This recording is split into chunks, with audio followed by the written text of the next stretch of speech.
ഇതിൻ്റെ പള്ളമൊക്കെ എത്തിയാൽ നല്ല കയ്യും കാലും കെട്ടി അരച്ചേക്കാണ്. നമ്മുടെ ഇത്ര പോലീസുകാരെ കയ്യും കാലും കെട്ടി അരച്ചേക്കുന്ന അറിയോ? കുറേ പെൺകുട്ടികളെ അരച്ചേക്കി എന്തിനായില്ലേ കൊണ്ട കുറേ പെൺകുട്ടികളെ അരച്ചേക്കിയത്, കയ്യും കാലും കെട്ടി അരച്ചേക്കിയത്. കേരളത്തിലും തമിഴ്നാടും ഇന്ത്യയൊക്കെ കുറേ പെണ്ണുങ്ങൾ കൊണ്ടൊക്കെ ഗർഭിണിയാപ്പിള്ള വിജയിച്ച് കുത്തി വന്ന കൈ കത്തി മനസ്സിലായില്ലേ? പള്ളൊക്കെ വെച്ചാൽ നല്ല രസം മനസ്സിലായില്ലേ? കൗത്തെടുത്താലേ നല്ല രസം മനസ്സിലായില്ലേ? കൗത്തെടുത്താൽ നല്ല രസം മനസ്സിലായില്ലേ? ഒരു കത്തിയാ നരപ്പൂലിൻ്റെ കത്തിയാ.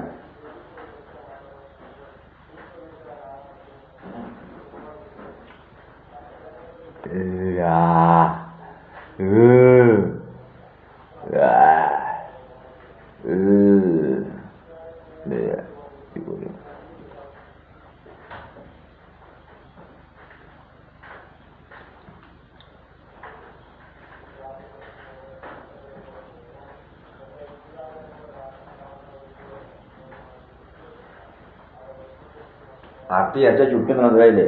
ചമ്മാടെല്ലാം പോലീസുകാർ അത്തി അരച്ച ചുട്ടുന്ന മനസ്സിലായില്ലേ? കത്തി തന്നെ അരച്ചാണ് വെട്ടി അരച്ചേക്കാൻ ചുട്ടുന്ന മനസ്സിലായില്ലേ?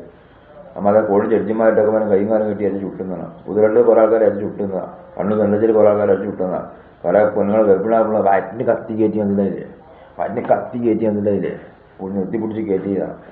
തുന്നമ്പാര് കത്തിയാണ് മനസ്സിലായില്ലേ? കൈയും കാലം അരത്തുള്ള മനസ്സിലായില്ലേ? കൈയും കാലം വെട്ടി അരച്ച് ചുട്ടുന്ന മനസ്സിലായില്ലേ? നമ്മളൊക്കെ அப்படியே வயத்தில் கத்தி ஏற்றினா அப்படியே யோசனை பார்க்க முடியும் இருக்க முடியாது. அப்படியே கத்தி ஏற்றி துண்ணா கட் பண்ணிட்டு அப்படியே நிற்க சாப்பிடும். பசி மாதிரி தான் சாப்பிட வைக்கும். அப்படி தான் பசியாக தான் சாப்பிட வைக்கும். அப்படி தான் எனக்கு பிரச்சனை கிடையாது சாப்பிட வைக்கிறதுக்கு. ஆமாம், ரவுடியாலும் சரி, போலீஸ்கார் கட்டுறதா சரி, கவுட்டாளி அதிகாரம் கட்டுறதா சரி, சட்டம் தாயம் தெரியுமா? இல்லைன்னா நீ தாய என்கிட்ட தான் இருக்குது. அது யாரும் கேட்க வேணாம். சம்பளத்தை நான் வாங்கினேன், ஆயிரத்தி போல நான் வாங்க போகிறேன், அது நான் எடுக்க போகிறேன். இப்போ யாரும் காசு கொடுக்குறதில்ல, வாங்குறதும் இல்லை.